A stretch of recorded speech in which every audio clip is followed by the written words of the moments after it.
सुचार तक उक्रेती, आप देख रहे हैं महाभारत और महाभारत में आज बात होगी मुस्लिम आरक्षण पर हो रहे रण की, जो एक बार फिर से शुरू हो गया है।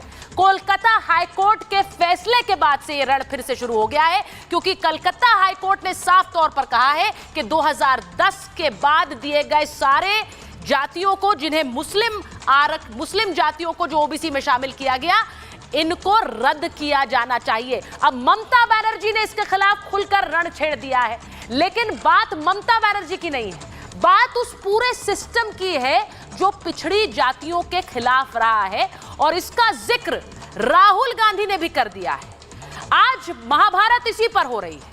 एक तरफ मुस्लिम नीति का पर्दाफाश, जो कि ममता बनर्जी की नीति, जिस पर हंटर कोर्ट ने चलाया, और दूसरी तरफ पिछड़ा विरोधी सिस्टम, जिसको एक्सपोज हुआ है, क्योंकि राहुल गांधी ने खुद माना है कि पिछड़ी जातियों के खिलाफ यह पूरा प्रशासनिक सिस्टम, सरकारी सिस्टम रहा है। आज इन दोनों पर महाभारत में रण होगा।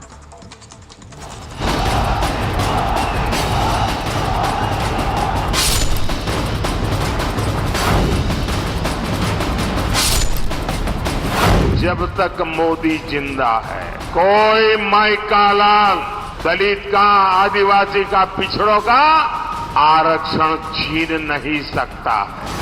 एससी, एसटी और ओबीसी के आरक्षण पर कोई डाका नहीं डाल पाएगा, ये मोदी का गारंटी है। मुस्लिम तुष्टीकरण स्पष्ट इन लोगों के एक्टिविटीज के द्वारा, इनके कार्यकलापों के द्वारा स्पष्ट दिखता है, तो ये चुप्पी साधते हैं।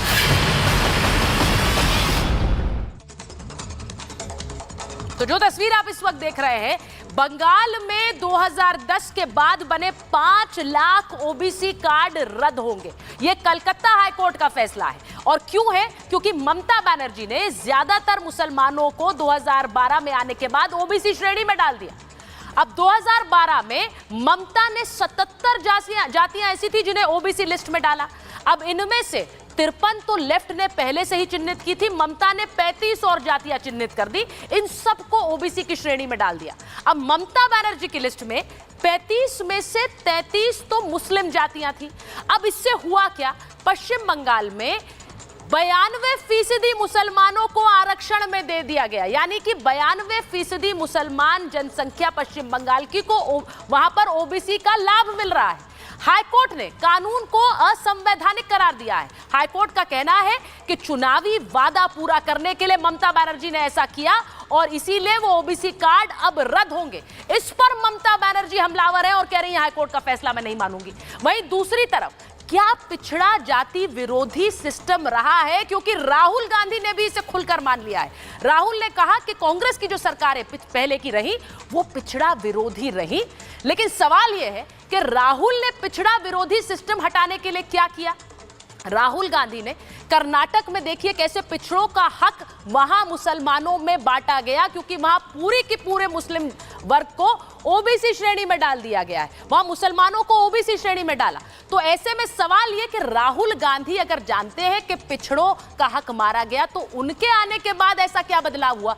राष्ट्रीय पिछड़ा आयोग, पिछड़ा वर्ग आयोग ने इसे भी असंवैधानिक बताया है, और आंध्र और तेलंगाना में कांग्रेस ने यही कोशिश फिर से की है। ये नरेंद्र मोदी का हमला है। अब जो नरेंद्र मोदी को मुस्लिम विरोधी बताते हैं, वो अपने मुस्लिम तुष्टीकरण को क्या सही बताते हैं? आज इस पर महाभारत, पहले ये रिपोर्ट।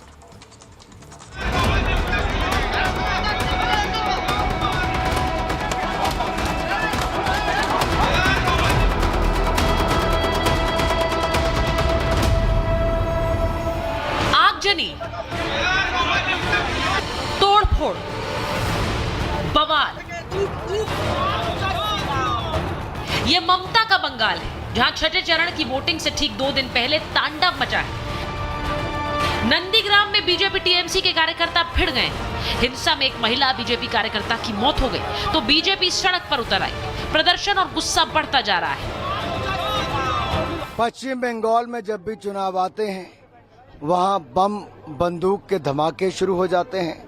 बैलेट के ऊपर बम और बंदूकें और बुलेट भारी पड़ती नजर आती है, और महिलाओं के प्रति हिंसा, अत्याचार, ये ममता जी के राज में खुलकर देखने को मिला। ये पूरी तरीके से टीएमसी की जालसाजी है, टीएमसी की करतूत है। वो चाहते हैं कि बंगाल में नंदीग्राम में तमलुक में भय का वातावरण बना रहे, जिससे जो वोटर्स है वो वोटर्स देने के लिए नहीं निकले। क्या बंगाल में बवाल के पीछे बड़ा कारण है? हाईकोर्ट ने ममता के मुस्लिम परस्त आरक्षण सिस्टम को ध्वस्त कर दिया है। 2010 के बाद बनाए गए 5 लाख से ज्यादा ओबीसी कार्ड रद्द कर दिए गए और पूरा कानून ही अवैध करार दे दिया है। और ममता बनर्जी तो अब कोर्ट का फैसला भी मानने को राजी नहीं है। তপশিলীদের অধিকার সাংবিধানিক হিসাবে পায়, আদিবাসীরা আদিবাসীদের অধিকার সাংবিধানিক অধিকারে পায়, ওবিসিরা সংবিধান অনুযায়ী সংবিধানে কাঠামোর মধ্যে থেকে এই ওবিসি রিজার্ভেশন করা হয়েছে। ममता इसलिए भड़क रही है क्योंकि उन्होंने सरकार में आने के 1 साल बाद यानी 2012 में ऐसा कानून तैयार किया जिससे बंगाल की कुल 92% मुस्लिम आबादी ओबीसी आरक्षण के दायरे में आ गई। इसके खिलाफ याचिका पर सुनवाई करते हुए कलकत्ता हाईकोर्ट ने ममता सरकार को फटकार लगाई। कोर्ट का कहना है कि लगता है धर्म के आधार पर मुसलमानों को ओबीसी बनाया, जल्दबाजी में इन समुदायों को ओबीसी आरक्षण दिया। मुसलमानों को आरक्षण देना ममता का चुनावी वादा था। वादा पूरा करने के लिए असंवैधानिक तरीका अपनाया गया। सियासत के लिए ममता ने क्या संविधान को भी ताक पर रख दिया? आप मोदी जी को तीसरी बार प्रधानमंत्री बनाओ, एससी, एसटी और ओबीसी के आरक्षण पर कोई डाका नहीं डाल पाएगा, ये मोदी का गारंटी है। ममता सरकार गैर संवैधानिक तरीके से तुष्टीकरण की नीति को आगे बढ़ा रही थी।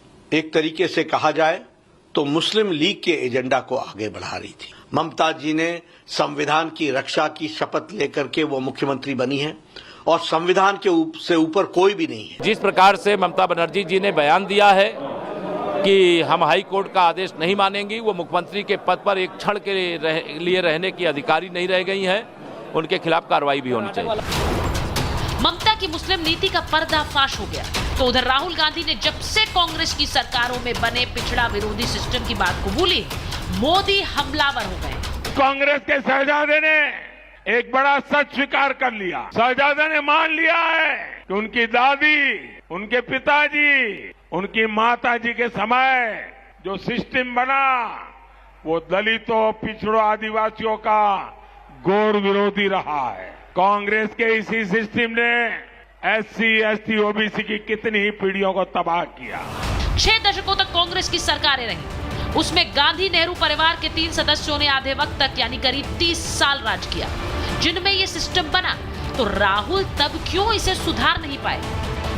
मैं सिस्टम को अंदर से समझता हूं। प्राइम मिनिस्टर हाउस में जब दादी प्राइम मिनिस्टर थी तब था, पापा थे, मनमोहन सिंह जी थे तब भी मैं जाता था, तो मुझे सिस्टम अंदर से मालूम है। और मैं आपको कह रहा हूं, system is aligned against lower castes. शुरू से कांग्रेस की मानसिकता ही ऐसी रही है, चाहे रंगनाथ मिश्र कमेटी हो और चाहे सच्चर कमेटी, हर बार दलित, पिछड़े और आदिवासियों का हक छीनने की साजिश रखी गई। कांग्रेस का पूरा कालखंड ऐसे ही पापों से भरा हुआ है और वो पूरा का पूरा सच अब राहुल गांधी ने स्वयं स्वीकार किया है। कांग्रेस हो या ममता, दोनों पर मुस्लिम वोट बैंक के लिए संविधान से खिलवाड़ का आरोप लग रहा है। विपक्ष मोदी पर हिंदू मुसलमान करने का आरोप लगाता है, लेकिन क्या ममता और राहुल के बयान ये नहीं दिखाते कि मुस्लिम तुष्टीकरण दोनों ही पार्टियों के चुनाव का हिस्सा है? क्या 24 में ममता को अपना गढ़ हारने का डर है, इसीलिए कोर्ट के खिलाफ भी वो खड़ी हो गई है? आज राहुल गांधी इतने सालों के बाद पिछड़े के हक मारे जाने की बात क्यों करते हैं? क्या चुनावी फायदे के लिए? इसी पर कर रही हूं आज की महाभारत। और मेरे साथ महाभारत में जो मेहमान जुड़ रहे हैं, मैं उनका परिचय आपसे करा देती हूँ। मेरे साथ महाभारत में आज जुड़ रहे हैं शिवम त्यागी, बीजेपी के प्रवक्ता हैं। हमारे साथ जुड़ रहे हैं अवधेश कुमार, वरिष्ठ पत्रकार हैं। शुभांकर भट्टाचार्य जी, जो कि टीएमसी के नेता हैं। हमारे साथ दुष्यंत नागर जी हैं, कांग्रेस का पक्ष रखते हैं, राजनीतिक विश्लेषक हैं। एमआईएम के प्रवक्ता दानिश कुरैशी साहब हैं। लेकिन मैं इस डिबेट को शुरू करूं उससे पहले एक जो बहुत ही बड़ी बात ये कि हाईकोर्ट का एक फैसला आता है, उस पर ममता बनर्जी कहती है मैं नहीं मानूंगी, मैं सुप्रीम कोर्ट जाऊंगी। सुप्रीम कोर्ट जाने का अधिकार ममता बनर्जी के पास है, लेकिन ये कहने का क्या किसी भी चुनी हुई सरकार का अधिकार है? और वो भी चुनावी सभाओं में कि मैं इस फैसले को नहीं मानूंगी। शिवम, मैं आपके पास पहले आ रही हूं, शुभांकर जी जुड़ जाएंगे तो मुझे बताइएगा। 92% मुस्लिम आबादी पश्चिम बंगाल में इस वक्त ओबीसी का जो लाभ है वो उठा रही है। हाईकोर्ट ने कहा यह असंवैधानिक है और हाईकोर्ट ने यह भी कहा कि अपना चुनावी वादा पूरा करने के लिए आपने कर दिया, इसलिए रद्द होना चाहिए। यह अलार्मिंग फैक्ट्स है। देखिए सुचारिता जी, सबसे पहले तो मैं एक चीज कहना चाहता हूं कि एक बात तो सनद रहे और and that should go on the record as well, that जब तक इस देश में नरेंद्र मोदी जिंदा है, इस देश में किसी नेता, किसी पार्टी, किसी जो है आपका ममता बनर्जी, किसी राहुल गांधी की हैसियत औकात नहीं है कि पिछड़ों का आरक्षण मुसलमानों को दे दे। And I repeat my words, जब तक नरेंद्र मोदी जी जिंदा है और इस देश के प्रधानमंत्री है, किसी की औकात नहीं है कि वो इस देश के पिछड़ों का आरक्षण जो है मुसलमानों को दे दे, क्योंकि उनको अपीज करना है। अब ममता बनर्जी की बात से शुरू करते हैं। 2011 में सरकार आती है, अपना जो है मुस्लिम तुष्टीकरण करने के लिए, माइनॉरिटी अपीजमेंट करने के लिए 2011 में सबसे पहला एक ऑर्डर निकालती हैं और जो 71 जातियां ओबीसी में डालती हैं उसमें से 65 जो है मुसलमानों की होती है, मात्र 6 जातियां हिंदुओं में से आती है। अगर मैं टोटल की बात करूं तो कैटेगरी ए में 81 जातियां हैं जिसमें से 73 मुस्लिम जातियां हैं। मतलब इस देश में कमाल है कि पिछड़ों का 100 में से 92% हिस्सा, पिछड़ों का, दलितों का 100 में से 92% आरक्षण का हिस्सा सिर्फ मुसलमानों को दे दो। क्यों? क्योंकि वो आपके वोट बैंक हैं, क्योंकि आपको तुष्टीकरण करना है, क्योंकि आपको हिंदू मुस्लिम करना है। और राज्य में मुसलमान सिर्फ 27% है, यानी कि 100 में से 92% आरक्षण जो है मुसलमानों का, मतलब आप जो है पिछड़ों से छीन लीजिए, दलितों से छीन लीजिए, आदिवासियों से छीन लीजिए और मुसलमानों को भर दीजिए। और जब इस देश में कोई भी कोर्ट है, अगर वो आकर हाई कोर्ट कहता है तो कि माफ कीजिए 2010 के बाद से जितने भी पिछड़ी जाति के वो बने हैं वो सारे के सारे कैंसिल किए जाते हैं, तो आप जो है हिटलर शाही की पराकाष्ठा पार कर देती है और कहती है कि नहीं नहीं मैं कोर्ट का आदेश नहीं मानती।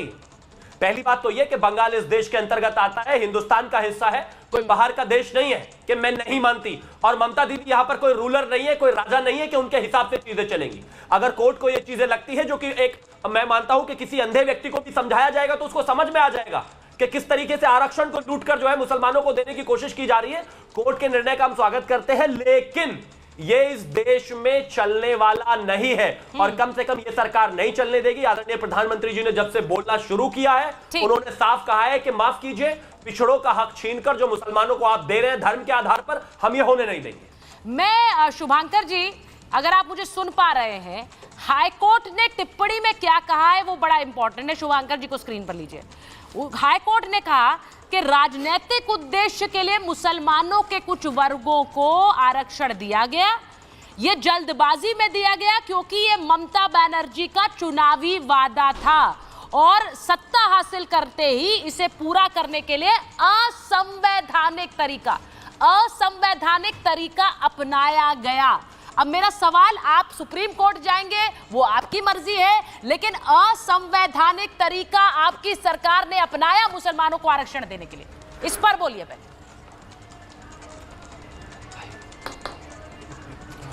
देखिए, मेरा सिर्फ इतना कहना है कि मुझे जहाँ तक लगता है कि शायद हमारे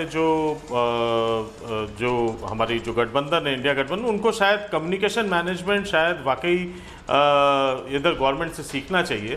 वो शायद मीडिया के साथ या कोर्ट के साथ उतना अच्छा कम्युनिकेशन मैनेजमेंट नहीं हो पा रहा है।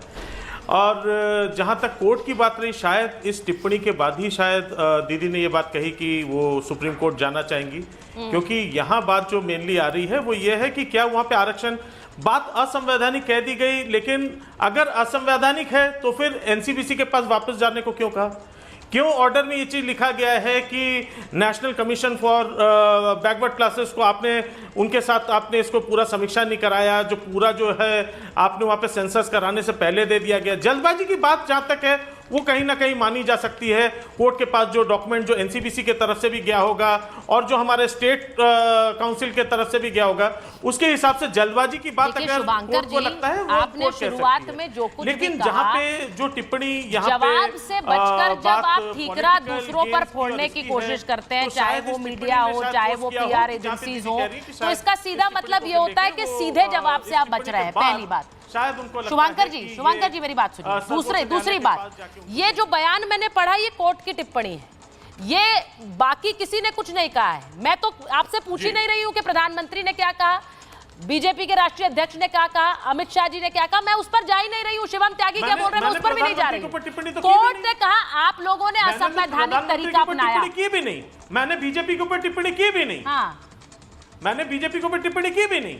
मैंने तो यहाँ पे सिर्फ इतना कहा कि वहां पे अगर ये डिसीजन अगर हुआ था हाँ। तो उसका पहले तो अगर तो आप अगर आधार समझ सके तो पहले तो वो समझे। अभी तक ये बात हो रही है कि वहां जो है 42 में से 41 जो लाभार्थी जो उधर से दिखाए जा रहे हैं वो सेगमेंट जो है वो सेक्ट जो है वो मुस्लिम्स का है, ये दिखाया जा रहा है। साहब प्रावधान एक बात होती है कि कानूनन इतना प्रावधान बनाया जा रहा है वो भी ओबीसी सेगमेंट के अंदर।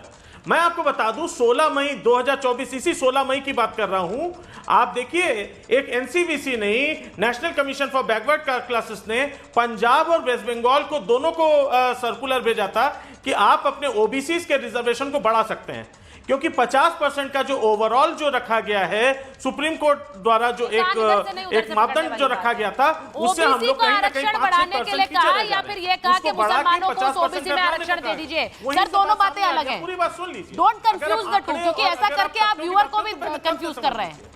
आप वही आपकी कोशिश भी है कि उसकी प्रावधान की गई। नहीं, ओबीसी आरक्षण बढ़ा दो या फिर 92% मुस्लिम पॉपुलेशन को आरक्षण दे दो, दोनों में फर्क है। आपने वो किया, उस पर बोलिए पहले। उसमें मुसलमानों को लाभ नहीं उतना मिल पा रहा है नहीं मिल जितना पा हिंदुओं को, क्योंकि वो बटे हुए हैं।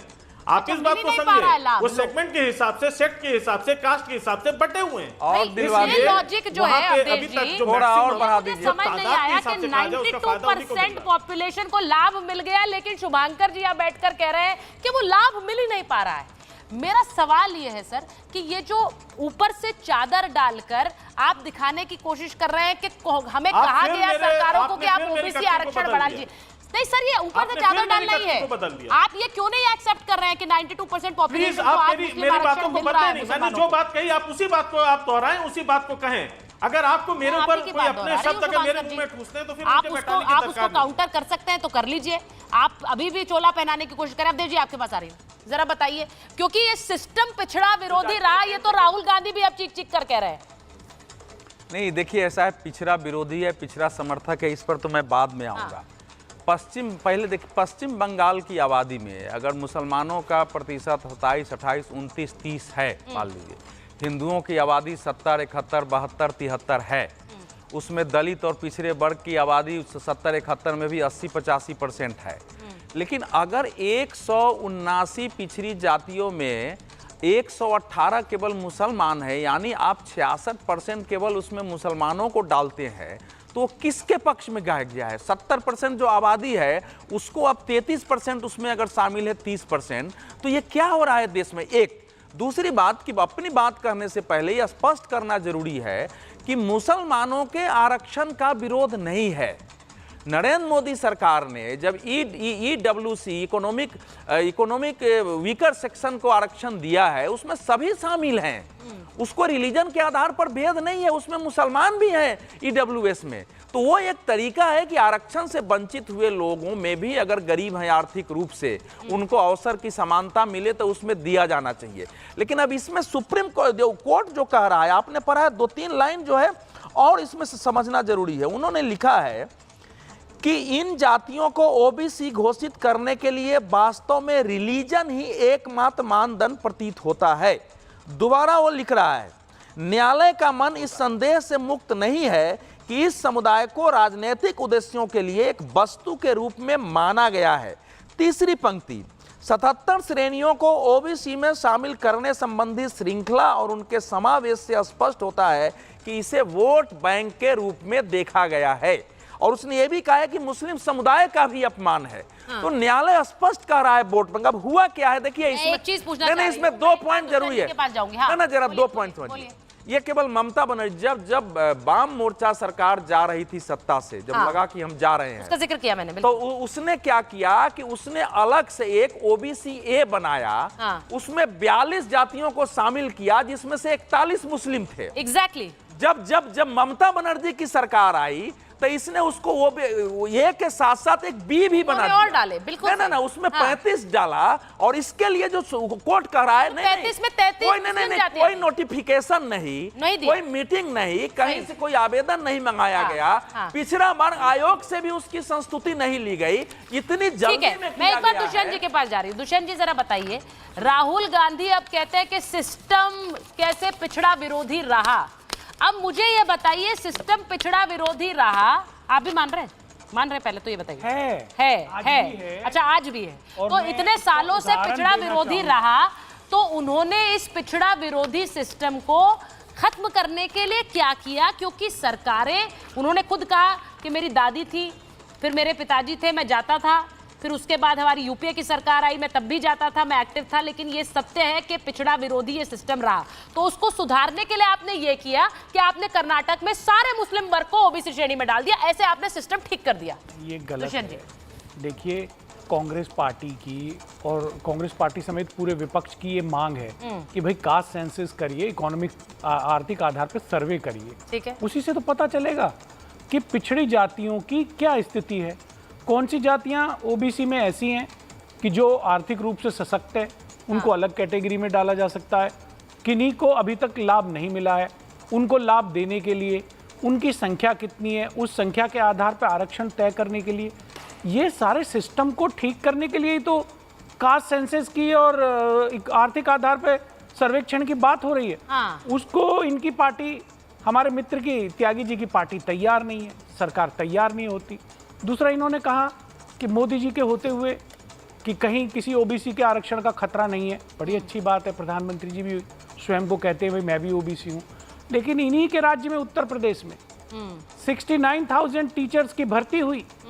ये मेरा मानना नहीं है, पिछड़ा वर्ग आयोग ने माना है कि ओबीसी को सही आरक्षण नियम अनुसार नहीं मिला। ठीक है, तो पिछड़ों के साथ ये कौन कर रहा है? जब प्रधानमंत्री जी तो करना नहीं चाहते थे, अधिकारी करते हैं ना। मैं ये कह रहा हूँ, उसी सिस्टम के बारे में राहुल जी ने कहा है। नहीं, उन्होंने तो उन सरकारों के बारे में कहा जब वो देख रहे थे, जब वो बच्चे थे, वो कह रहे हैं, पूरा बयान नहीं सुना आपने क्या?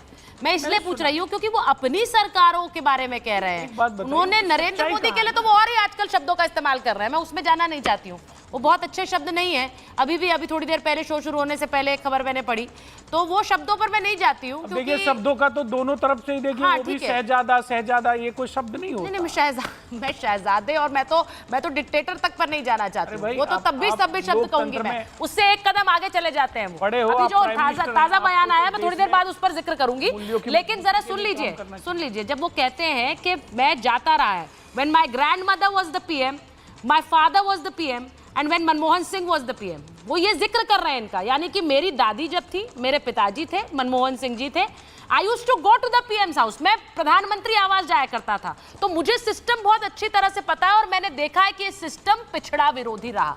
मेरा सवाल ये है कि इस पिछड़े विरोधी सिस्टम को, शिवम जरा आपके पास आते हुए, उसके बाद मैं दानिश जी के पास जाऊंगी। शिवम जरा ये बताइए, इस पिछड़ा विरोधी सिस्टम को मैंने इसलिए क्यों कहा, कर्नाटक में जो हम देख रहे हैं, जातियां नहीं, वहां तो जाति का भी खेल नहीं है, वहां तो पूरे मुस्लिम वर्ग को आपने ओबीसी की श्रेणी में डाल दिया, तो आप किसका हक मार रहे हैं? जरा दुष्यंत जी को बताइए, वो शायद समझ नहीं रहे मेरा सवाल। देखिए, राहुल गांधी जी भारतीय जनता पार्टी के स्टार प्रचारक हैं और उस नाते मैं उनका सम्मान करता हूं। वो जो बात कह रहे हैं, भारतीय जनता पार्टी और आदरणीय प्रधानमंत्री जी लगातार कहते आए हैं। उनकी एक लास्ट लाइन मैं कोट कर देता हूं, उन्होंने कहा कि मैं जानता हूं, मैं जाता रहा हूं, I have been a part of the prime minister's office, I've been visiting that office and I know how system functions and system is aligned against lower caste. बिल्कुल ठीक बात है आपकी। आपके नाना जी पिछड़ा विरोधी थे, आरक्षण विरोधी थे, हम मानते हैं, भारतीय जनता पार्टी कहती है, लेकिन आज राहुल जी ने उस बात को तस्दीक कर दिया, सच बता दिया। श्रीमती इंदिरा गांधी पिछड़ा विरोधी थी, हम इस बात को कहते हैं, मानते हैं, आज राहुल गांधी ने इस बात को सच साबित कर दिया। राजीव गांधी पिछड़ा विरोधी थे, इसमें कहीं कोई दो राय नहीं है। जिस तरीके से मंडल कमीशन के खिलाफ उन्होंने बहस की थी, भारतीय जनता पार्टी तो लगातार कहती ही थी, आज राहुल गांधी ने इस बात को साबित कर दिया, कहते हैं कि जो सिस्टम अगेंस्ट है पिछड़ों के। मनमोहन सिंह के समय में जिस तरीके से तमाम तरह की चीजें हुई, चाहे वो जामिया मिलिया इस्लामिया का विषय रहा हो, जहां पर SC ST OBC को बाहर फेंक दिया गया, वहां पर उनको आरक्षण नहीं दिया जाता, चाहे वो फिर और तमाम जगहों की बात रही हो, चाहे वो वक्फ की प्रॉपर्टी की बात रही हो, वो पिछड़ों के विरोधी थे। हम इस बात को बोलते रहते थे तो कोई सुनता नहीं था। आज भाजपा के स्टार प्रचारक राहुल गांधी ने खुद बोल दिया कि उनके नाना जी जवाहरलाल नेहरू, इंदिरा गांधी, राजीव गांधी, मनमोहन सिंह, ये सब पिछड़ों के विरोधी थे और मुसलमानों के पक्षधर है। ये रियलिटी है। आज कर्नाटक में आप पिछड़ों का जो आरक्षण है वो खा गए। पीजी की सीटों में 950 सीट्स में आपने अप्रोक्सीमेटली सारी की सारी जातियां उनको दे दी, वहां पर भी 90% से ज्यादा है। आंध्रा में आपने कोशिश की, केंद्र सरकार में आपने कोशिश की। इसके अलावा अब अगर आप आ जाए तो टीएमसी का जो हाल है ये भी देख लीजिए। यहाँ पर 92%, 27% जो पब्लिक है वो 92% आरक्षण खा रही है। पिछड़ों का किसको दे रहे हैं? मुसलमानों को। यानी कि कांग्रेस पिछड़ा विरोधी किसे दिया ये भी तो मुसलमानों की पार्टी है, जिसको हम लगातार कहते थे। आज राहुल जी ने साबित कर दिया। प्रदेश में मैं एक बार जरा एक बड़ी खबर बता रही हूँ। आदरणीय प्रधानमंत्री जी ने डंके की चोट पर कहा कि मैं पिछड़ों के साथ खड़ा हूं, लेकिन आपको इस बात को एक्सेप्ट करना पड़ेगा। एक एक करके जाऊंगी तो मैं आपको बोलूंगी ना, आप इंटरजेक्ट करिए, आप इंटरजेक्ट करिए, लेकिन इस तरह से मत करिए। पूछा त्यागी जी, ये अव्यवस्थित ढंग से नहीं होगा Dushyant ji, let me make it very clear. नहीं, आप प्रश्न बाद में पूछिए, पहले मैं दुष्यंत उनके पास जाऊं। दानिश साहब बहुत देर से वेट कर रहे हैं, तो थोड़ा सा अपनी बारी का इंतजार करिए। मैं एक बार जरा बड़ी खबर बता दूं कि जो ओबीसी आरक्षण है, मुस्लिमों को आरक्षण देने के मामले पर अखिलेश यादव का बयान आया है। वो कह रहे हैं इस बहस को समझ नहीं पाएंगे आप लोग। बीजेपी ने आरक्षण का धोखा दिया है। वो ये कह रहे हैं कि आरक्षण का धोखा है, इसे समझ नहीं पा रहे हैं। तो इस पर तो मैं क्लैरिफिकेशन बाद में लूंगी शिवम आपका, क्योंकि वो कह रहे हैं आप लोग धोखा दे रहे हैं। लेकिन मैं पहले दानिश जी के पास जा रही हूँ। दानिश जी, क्या आप इसे सही मानते हैं कि पूरे के पूरे कर्नाटक में मुसलमान वर्ग को आरक्षण दे दिया गया ओबीसी वाले कोटे में?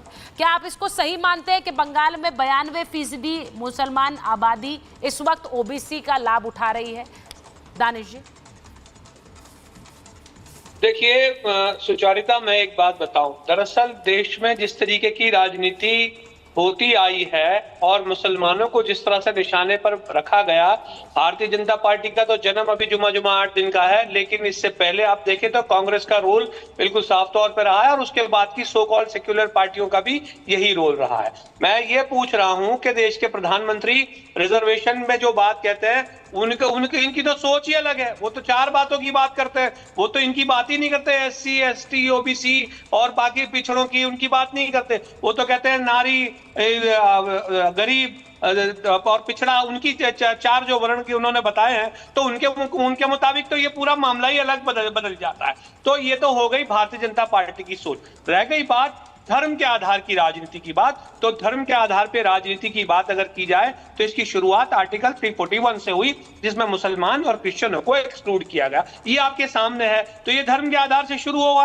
अब उसके बाद आप देखिए, उसके बाद 56 में सिख को इंक्लूड किया गया, वो भी धर्म का आधार था। उसके बाद बौद्धों को इंक्लूड किया गया, वो भी धर्म का आधार था। मैटर सुप्रीम कोर्ट में आज तक लटका हुआ है। तो सुप्रीम कोर्ट में जो आधार है, वो आधार हाई कोर्ट के लिए अलग है और सुप्रीम कोर्ट के लिए अलग है। सवाल यहाँ ये आके खड़ा है कि मुसलमानों को जिस तरीके से बेवकूफ बनाने का काम किया जा रहा है, उसके मुखालिफत हम करते हैं। रह गई बात भारत देश के प्रधानमंत्री मोदी जी, तो मोदी 10 सेकंड सुचारिता 10 सेकंड और देश के प्रधानमंत्री मोदी जी पसमानदा के लिए बहुत संजीदगी की बातें करते हैं, वो कि बहुत संजीदा है उन पसमानदा को लेकर, लेकिन आज तक वो नोटिफिकेशन हटाने का कोई प्रोसेस नहीं किया जिससे पसमानदा मुसलमानों को उनका हक मिल सके कॉन्स्टिट्यूशन के आधार पे। धर्म के आधार पे बात करेंगे तो दिक्कत आपको फिर वापस यहीं आके खड़ी हो जाएगी। तो आपका प्रॉब्लम यह है कि आप सीए में बात करेंगे धर्म के आधार की और इसमें बात करेंगे कि कॉन्स्टिट्यूशन के आधार की। तो ये जो दोहरे मापदंड है भारतीय जनता पार्टी के, ये तो आपके सामने खुल के आ गए। नहीं, आपने ये बातें तो सारी बता दी मुझे दानिश जी, लेकिन आपने ये नहीं बताया कि एक पूरे के पूरे वर्ग को ओबीसी आरक्षण में डालना सही है या गलत। मेरा सवाल ये था, आपने उस पर कोई टिप्पणी नहीं की है। जो ओबीसी आरक्षण कर्नाटक में सारे मुस्लिम वर्ग को दे दिया कि भाई ये देखिए आप ओबीसी में आ गए, वो सही है या गलत? मेरा बुनियादी सवाल ये है। मैं आपसे पूछती हूँ क्योंकि आपका स्टैंड MIM का स्टैंड होगा, उस पर आप चुप है क्योंकि आपको लग रहा है वहां पर लाभ अगर मिल रहा है तो मिलता रहे, लेकिन वो किसका लाभ है, किसको जाना था और किसको जा रहा है? सवाल ये है। मैं एक बार एक बड़ी खबर और बताऊंगी, उसके बाद रिएक्शन लूंगी, क्योंकि प्रधानमंत्री नरेंद्र मोदी ने पीटीआई को दिए इंटरव्यू में बड़ी बात बोली है। उन्होंने कहा मैं माइनॉरिटी के खिलाफ नहीं हूं। अब ये बार बार सवाल पूछा जाता है कि क्या आप मुस्लिम विरोधी हैं, क्योंकि यहाँ इस डिबेट में भी अगर मैं पूछूं तो ये बात बार बार उठ रही है। उन्होंने कहा मैं मुस्लिम विरोधी नहीं हूं, मैं माइनॉरिटी विरोधी नहीं हूं, लेकिन कांग्रेस की वोट बैंक की राजनीति के खिलाफ हूं। मैं वोट बैंक को संतुष्ट करने के लिए कर्नाटक और कांग्रेस ने मुसलमानों को जैसे ओबीसी बना दिया, उसके खिलाफ हूं। कांग्रेस को एक्सपोज करना मेरी जिम्मेदारी है, यानी मैं मुसलमानों के खिलाफ नहीं लेकिन मुस्लिम तुष्टीकरण के खिलाफ हूं। अब मैं चाहती हूं कि जरा इस पर चर्चा हो। प्रधानमंत्री जो कह रहे हैं, अब देखिए ये बात आप जानते हैं कि ये आरोप बार बार लगता है, प्रधानमंत्री से सवाल भी पूछा जाता है, क्या दोनों में फर्क क्या है? क्यों उनका अगर वो मुस्लिम तुष्टीकरण के खिलाफ बोलते हैं तो उन्हें मुस्लिम विरोधी बताया जाता है? देखिए, मुस्लिम पॉलिटिकल पार्टियों की मुस्लिम नीति के विरुद्ध बोलना मुसलमानों के विरुद्ध बोलना नहीं है। पॉलिटिकल पार्टियों को एक्सपोज करना, जो आज हाई कोर्ट ने कहा है कि ये वोट बैंक है आपका, आप पॉलिटिकल उद्देश्य से कर रहे हैं, ये बात करने का ये मतलब नहीं होता है कि हाई कोर्ट जो है मुसलमानों के विरुद्ध है। मैं फिर इसको दोहरा रहा हूं, नरेंद्र मोदी सरकार ने जो इकोनॉमिकली वीकर सेक्शन को आरक्षण दिया है वो रिलीजन से परे है, उसमें सभी शामिल है जिसमें मुसलमान भी हैं। अगर मुसलमान विरोधी बातें होती तो ईडब्ल्यूएस से मुसलमानों को एक्सक्लूड किया जाता। तो ये स्पष्ट कर रहा है कि मुस्लिम विरोधी बात नहीं होती है। लेकिन जो राहुल गांधी कह रहे हैं क्या पिछड़ा विरोधी होने का, पिछड़ा अगर सब पूरा स्टेट जो है कि पॉलिसी पिछड़े विरुद्ध रही है, तो आज मुसलमानों को इंक्लूड करना। केंद्रीय पिछड़ा वर्ग आयोग ने सुचरिता पिछले वर्ष स्टडी किया, उसने पश्चिम बंगाल के शासन से पूछा था। स्टडी में बताया गया है कि पश्चिम बंगाल नहीं, राजस्थान, कर्नाटक, आंध्र, तेलंगाना, ये सब ऐसे राज्य हैं जहां पिछड़े वर्ग के हिंदू पिछड़े वर्ग के आरक्षण का लगभग 3/4 हिस्सा मुसलमानों के पक्ष में जा रहा है। ये केंद्रीय पिछड़ा वर्ग आयोग ने बताया है। तो सवाल यह है कि ये किस पर डाका डालना है, क्या ये नीति पिछड़े वर्ग के पक्ष में है? इसको उठाना कतई ये नहीं है कि आप मुस्लिम विरोधी है, क्योंकि कोई भी सरकार अवसर की समानता उपलब्ध कराती है। अगर इस देश में मुसलमान हैं, उनकी गरीबी है, वो दूर होनी चाहिए, लेकिन उसको पॉलिटिकल हथियार के रूप में उपयोग करना, मुस्लिम तुष्टीकरण करना, ये मुसलमानों के भी विरुद्ध है। यही हाई कोर्ट भी कर रहा है। जिस ढंग से ममता बनर्जी कह रही हैं कि मैं इसको नहीं मानूंगी या जारी रखूंगी, नहीं, ये मुसलमानों का हित है या मुस्लिम परस्ती पॉलिटिक्स है? ठीक है, ये आप कह रहे हैं कि आदेश देकर, निर्देश देकर ऑर्डर कराया गया है। इसको एक्सपोज करना मुस्लिम शुभांकर जी नहीं हो सकता। शुभांकर जी, बीजेपी का आदेश क्यों मानेंगे? आरक्षण जारी रहेगा। ममता बनर्जी के इस बयान का मतलब क्या है? वोट चाहिए। देखिए, उनका बयान का मतलब सिर्फ इतना ही है कि वो इस आदेश के खिलाफ वो सुप्रीम कोर्ट में इसके ऊपर बीजेपी का आदेश क्यों मानेंगे? उनका अधिकार ये आपने खुद ही कहा। अब थोड़ा सा मैं बता दूं, बार बार जो अवधेश जी कह रहे थे, नहीं एक मिनट मेरी बात आप पूरा कर लेने दीजिए। नहीं, शुभांकर जी मेरे सवाल का जवाब देंगे तो ज्यादा अच्छा दिशा में डिबेट जाएगी। मैं बार-बार ये कहती हूँ एक दिशा में डिबेट जाएगी। क्या ये हाईकोर्ट के फैसले को बीजेपी का आदेश बोलना, उसी दिशा में डिबेट है? आप अगर पूरी तथ्यों को सुने तो कम से कम। हाँ बिल्कुल, इसके बाद बार बार मैं कह रहा हूँ कि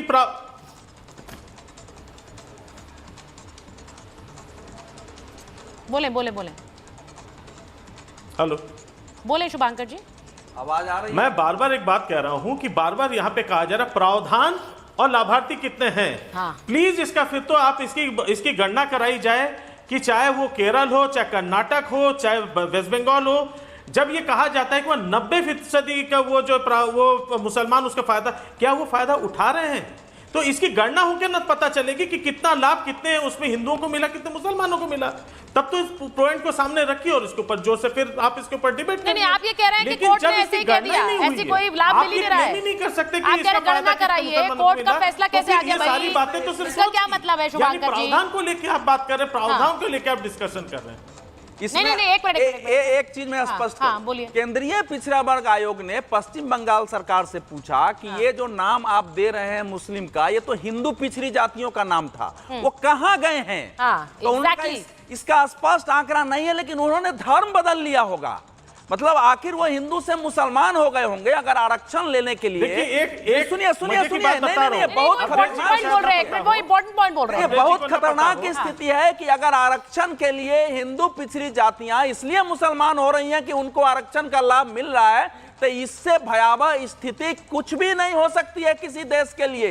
ये तो पता लगाने की जरूरत है कि वो हिंदू जातियां जो पिछड़ी थी वो कहां गई, कैसे केवल मुसलमान ही उस पिछड़ी जाति में शामिल हैं। ये बिल्कुल एक फैक्चुअल सिचुएशन है। आप कह रहे हैं कि फैक्ट आया ही नहीं है, ये नहीं है ऐसा।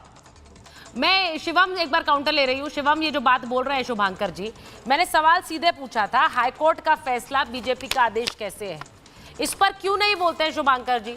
क्योंकि आप अगर इसे बीजेपी का आदेश बताकर जनसभाओं में कहेंगे कोर्ट नहीं है, ये तो बीजेपी का आदेश है, तो क्या ये सीधे सीधे सियासी फायदा उठाने के लिए एक वोट बैंक को एड्रेस करना नहीं है? ये वोट बैंक को एड्रेस करना नहीं है क्या? 16 मई से आज के दिन में कितना टाइम हो गया?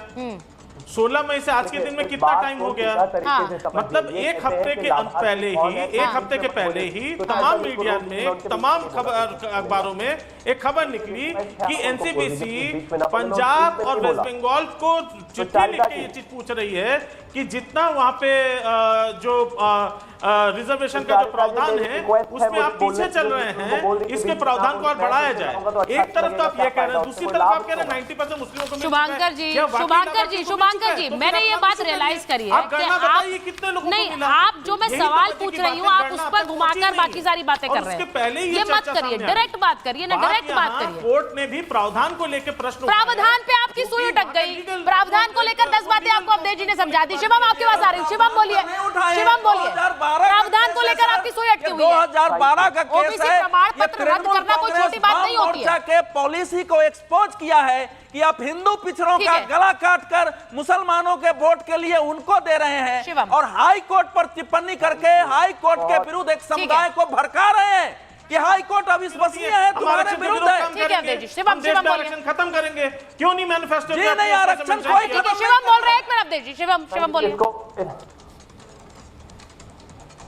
Thank you. देखिए, बहुत सीधी सी भाषा में समझते हैं, ये एक बड़ा विषय है। कहीं ना कहीं जिस तरीके से अवधेश जी ने कहा कि अगर हिंदू जातियां भी या हिंदू धर्म के लोग भी अगर उसके लिए कन्वर्ट कर रहे हैं तो ये अपने आप में एक बड़ा विषय है। लेकिन मेरे पास एक लिस्ट भी है, मैं उसको भी पढ़कर सुनाऊंगा। लेकिन बहुत सीधी भाषा में इसको अगर इस तरीके से समझा जाए कि अगर 100 व्यक्ति है बंगाल में और उन 100 में से मुसलमानों की संख्या की हम बात करें तो वो मात्र 27 है। लेकिन अगर पुलिस की भी एग्जाम्पल भर्ती निकलती है और उसमें से 100 सीटें रिजर्वेशन है जो सिर्फ दलितों के लिए, पिछड़ों के लिए, एससी के लिए, इन सब के लिए है, तो उसमें से 92 सीटों पर पहला अधिकार मुसलमानों का है। 27%, 100 में से जो 27 लोग हैं उन 27 को 100 में से 92 सीटें दी जाती है। बस इतनी सी बात है। अब उसमें घुमा फिराकर आप कान इधर से पकड़ लीजिए, उधर से पकड़ लीजिए, हाई कोर्ट गलत है, पूरा देश गलत है, कोर्ट को नहीं मानेंगे, जज को नहीं मानेंगे, ये बीजेपी की साजिश है। आप जस्टिफाई करते रहिए, लेकिन सच्चाई ये है कि 85 जातियों में से 72 जातियां आपने पहले ऑर्डर में ही सबसे सामने जो है मुसलमानों को भर लिया। आज आप उसको जस्टिफाई नहीं कर पा रहे तो इस तरह की बातें कर रहे हैं। अब एग्जांपल देता हूं, एक छोटी सी एक कैटेगरी की जो ओबीसी में एक कैटेगरी है उसकी कुछ लिस्ट है। अगर आप उसकी लिस्ट को पढ़ेंगे तो आपको ऐसा लगेगा आप किसी मुसलमान मोहल्ले में घुस गए हैं। हिंदुओं के बच्चे ही नजर नहीं आते। एक भर्ती है जिसमें से एसके माजिद, रंजीत सरदार, सोमन मैती, एसके रेमंड, अख्तरुल, पहलू, नुसरुल, आसिफ, नजीर उद्दीन और पता नहीं अहमद, न जाने क्या क्या, यानी कि 100 में से 92 नाम मुस्लिम के हैं आरक्षित सीटों में। इस बात को बहुत ज्यादा घुमाने फिराने की आवश्यकता नहीं है। और यहाँ पर हो क्या रहा है, सिर्फ सीधे सीधे तरीके से दलितों का, पिछड़ों का आरक्षण लेकर मुसलमानों को दे दिया जा रहा है। और उसमें से ये भी एक पॉसिबिलिटी है जो रिपोर्ट 2011 में आई थी, संभावना है कि जो बांग्लादेश के रोहिंग्याज आ रहे जिनको किसी तरीके से वोटर बनाया गया उनको भी जाना है। मतलब इस देश के दलित से, आदिवासी से, पिछड़े से इतनी मैं एक चीज पूछना चाह रही हूँ, शिवम का ऑडियो जरा ठीक कराइए, ठीक से नहीं आ रहा। शिवम का ऑडियो ठीक कराइए, शिवम आपका ऑडियो ठीक करा रही हूँ। मुझे एक चीज पूछनी चाहिए। मैं आपसे पूछ रही हूँ दानिश साहब, अगर कोर्ट का आदेश ममता बनर्जी नहीं मानती हैं तो क्या उन पर एक्शन होना चाहिए? मैं सवाल सीधा है, संवैधानिक पद पर बैठा हुआ कोई व्यक्ति क्या कोर्ट का फैसला मानने से मना कर सकता है? देखिए, मुझे लगता है कि जिस अंदाज में उन्होंने बोला है वो नहीं बोलना चाहिए। बाकी रह गए पहले तो अथॉरिटी की बात, तो मुझे लगता है कि सुप्रीम कोर्ट जाना सरकार का अधिकार है और शायद वो जाएंगी भी। लेकिन जिस तरीके की भाषा का वो उपयोग कर रही है, शायद मुझे लगता है कि इनसे बचना चाहिए। बचना चाहिए, ये जो आप बात कह रहे हैं बचना चाहिए। लेकिन एक बात बताइए दुष्यंत जी, क्योंकि जो बयान मेरे पास आ रहे हैं, सीपीआईएम की बहुत वरिष्ठ नेता है सुभाषिनी अली, वो कह रही है फैसला देकर जज बीजेपी में शामिल हो जाते हैं। अब इस तरह के बयान के अगर फैसला आपके हक में नहीं है या फिर आपको लग रहा है आपका वोट बैंक अफेक्ट कर रहा है, क्योंकि सीपीएम ने भी बहुत हद तक उस जातियों में जातियां डाली थी ममता बनर्जी के आने से पहले, तो आप ये बोल दीजिए कि जज बीजेपी में शामिल हो जाते फैसला देने के बाद। अब अगर इस तरह के सवाल उठेंगे तो फिर तो इस देश में कोई भी फैसला आए उसे मानने ना मानने वालों की एक लंबी फहरिस्त खड़ी हो जाएगी इस तरह के बयान देकर। देखिए, हाईकोर्ट को ना मानने का, फैसले के ना मानने का अधिकार तो है, वो सुप्रीम कोर्ट जा सकते हैं, कोई भी जा सुप्रीम कोर्ट जाना और कोर्ट का फैसला न मानने का अधिकार, इसमें फर्क है सर। अधिकार फर्क है दोनों बातों जाने की। सुप्रीम कोर्ट में जाने का जो मार्ग है वही कहता है हम हाई कोर्ट के फैसले को नहीं मानते। माननीय सुप्रीम कोर्ट का जो फैसला होगा उसको मानेंगे, वो क्यों नहीं मानेंगे। और उससे भी जो बड़ी बात है, उन्होंने कहा है कि आयोग के पास जाएं और समीक्षा करें। हाँ। इसीलिए तो हम कहते हैं भाई कास्ट सेंसस करो, सारा डेटा लाओ, और डेटा लाए तो पोल खुलेगी, कास्ट सेंसस इसका, पोल खुलेगी तो इसलिए भागते बार-बार कास्ट सेंसस पर आते हैं। जो राहुल जी ने बोला है कि सिर्फ 3 ओबीसी के सेक्रेटरीज हैं, फिर उस ब्यूरोक्रेसी की पोल खुलती है, फिर वो ब्यूरोक्रेसी तड़फड़ाती है, फिर वो अपने आकाओं के पास जाती है, नेताओं के पास कि इसको रोको, इसको ऐसे घुमाओ, इसे टुवर्ड्स मुस्लिम कर दीजिए, हिंदू मुस्लिम बना दीजिए। इसमें ये सारी सच्चाई ये है।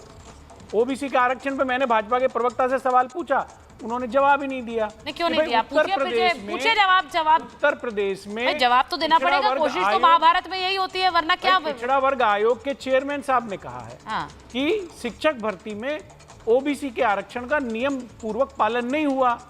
आपने क्या किया? कुछ नहीं किया, कोई आप जवाब देते नहीं उस पर। किसको दंडित किया? नई वैकेंसी निकाल के। बोलिए शिवम, बोलिए, जवाब दीजिए। वो कह रहे हैं, वो जवाब चाह रहे हैं आपसे। Thank you. सबसे पहले मैं एक चीज कहना चाहता हूं कि अगर इसी तरह की कोई भी टिप्पणी है और पर्टिकुलरली कहीं पर किसी वजह से कोई त्रुटि है तो उस त्रुटि को सुधार लिया जाएगा। लेकिन सर्वे सर्वा भारतीय जनता पार्टी की सरकार पिछड़ा विरोधी कोई पूरा का पूरा कंसेंसस नहीं बना रही है। पिछड़ा के खिलाफ जो है कोई पूरे तरीके से उनको बाहर नहीं कर दे रही है, स्ट्रेटेजिकली मुसलमानों को आरक्षण नहीं दे रही है। और ममता बनर्जी ने जो कहा कि मैं कोर्ट को नहीं मानूंगी, उसमें भी एक कैच है। वो कोर्ट की अवमानना में ये तो कह रही है कि मैं कोर्ट की बात नहीं मानूंगी, लोग बीजेपी में ज्वाइन हो जाते हैं। अगर उनमें हिम्मत है तो उन जज साहब का एक बार नाम ले दे, वो तुरंत कोर्ट की अवमानना हो जाएगी। तो वो अपने वकीलों से सलाह लेकर जज को जो है बीजेपी से एसोसिएट भी कर रही है, कोर्ट का फैसला ना मानने की बात भी कर रही है, लेकिन नाम नहीं ले रही। अगर वो नाम लेती वो तुरंत ही अगले सेकंड में कोर्ट की अवमानना हो जानी थी। तो अगर आपको लगता है कि बायस डिसीजन है तो नाम ले लीजिए ना, डर क्यों रहे हैं? मैं मानता हूं कि इस देश में जजेस की एक लंबी फहरिस्त रही है कि वो राज्यसभा भी बने, उसके बाद फिर से कांग्रेस में आ गए, उसके बाद फिर से चुनाव लड़ लिए। ये मत बताइए। मैं मानता हूं कि इस देश में दिन में कम से कम 10,000 वर्डिक्ट डिलीवर होते हैं, लोअर कोर्ट से लेकर सुप्रीम कोर्ट तक। अगर आप इस तरीके से जजेस की क्रेडिबिलिटी पर सवाल उठाने लगेंगे तो इस देश में कभी कोई निर्णय हो ही नहीं पाएगा। और ये इस देश की पूरी न्याय व्यवस्था पर सवाल खड़ा कर रहे हैं। मैं मानता हूं आपको राजनीति करनी है, मुसलमानों का वोट लेना है, मुसलमानों के लिए आपको जो है हद से आगे बढ़ना है, बढ़िए।